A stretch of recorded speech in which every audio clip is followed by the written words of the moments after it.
I have been cosplaying since December 2012, I believe. My first cosplay was Princess Zelda from Twilight Princess, and I first cosplayed at Pop Expo. What got me into cosplaying really was just, I've always really loved costumes. I've loved costume dramas. I loved video games for their array of costumes. Also, their stories are fantastic. So I've always just really wanted to reenact those costumes and just be the embodiment of those characters because I really like fabrics and I really like making things. So it's about 50-50 love of the characters and just absolute thrilled to make things. So I really like costumes.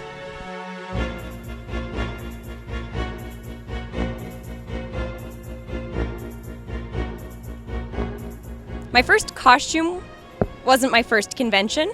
My first convention was Montreal Comic-Con here, and actually, my first costume wasn't Twilight Princess Zelda. I call it my first cosplay, but my first costume I ever wore to a convention was actually Slave Leia, and I wore it to Montreal Comic-Con, and I didn't know what cosplay was at that time, so I just wore the costume thinking I'm just wearing a costume to a convention, didn't know it was cosplay, and it was super overwhelming. Yeah, it was a really interesting experience.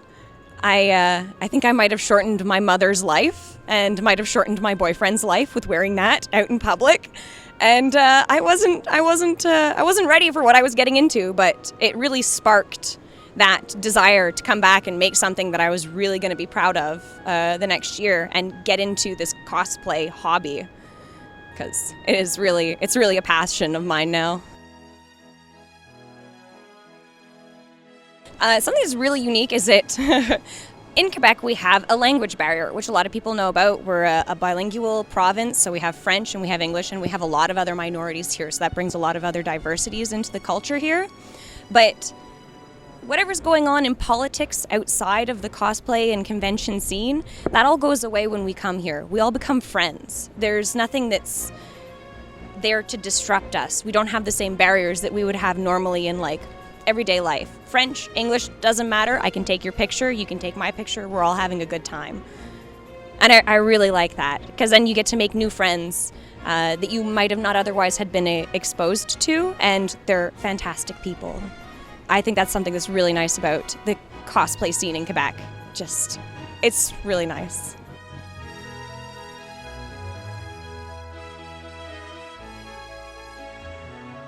Umi from Magic Knight Rayearth. This is not a canon costume. This is the art book version of one of her characters. Well, maybe that does count as canon, I'm not sure. Okay, art book, but anyways. So I'm here today as actually a group of 3 of us. One of us is missing today, but we're all going to be back tomorrow in full Magic Knight Rayearth group. So I got to be the blue one. My favorite color is blue, so that kind of decided it for me. Also, I'm really into water, so Umi was the right fit.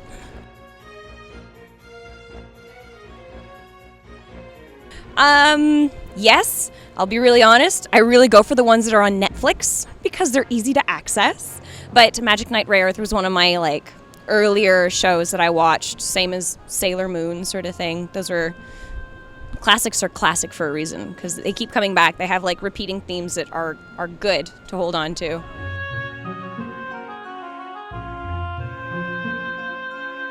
Well, it's a lot like rock music.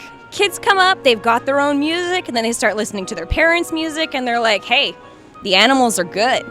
Hey, this stuff is fun.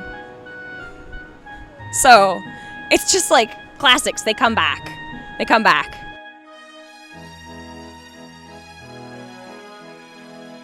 Oh, okay, so I know this one's really popular right now, but Kill la Kill has been really good. It's so interesting because it's they're a lot like Quentin Tarantino movies, so they've got this really different edge. I actually feel like they harken back to a more throwback version of animation. So it's it's something new, but it's something, they're trying to do something different, and I like that. I also like the music that goes along with it too, yeah. My next convention I'm going to is a small startup convention. It's called Otakuthon. It's actually in the Cornwall area, and I think this is their second year going. It might be their second or their third. I'm pretty sure it's their second, but I'm really excited to go to that and support small local cons. So CodyCon is where my next destination is on the 22nd of August. And I'm a big video game fan. Legend of Zelda is one of my favorite video games, so I'm actually working on a female Ganondorf inspired from Ocarina of Time, because I have done the Ocarina of Time Zelda too, and I just want more OOT in my life. And Ganon and Ganondorf, they are badass. So my name is Bandit Spurs. That is my alias online, and you can find me at Bandit Spurs on Facebook. I'm also Bandit Spurs on DeviantArt and on Tumblr. If you want to find me on Twitter, I'm at Chelseamus Prime. Chelseamus Prime! But if you see me, call me Bandits, and I'm very happy about it.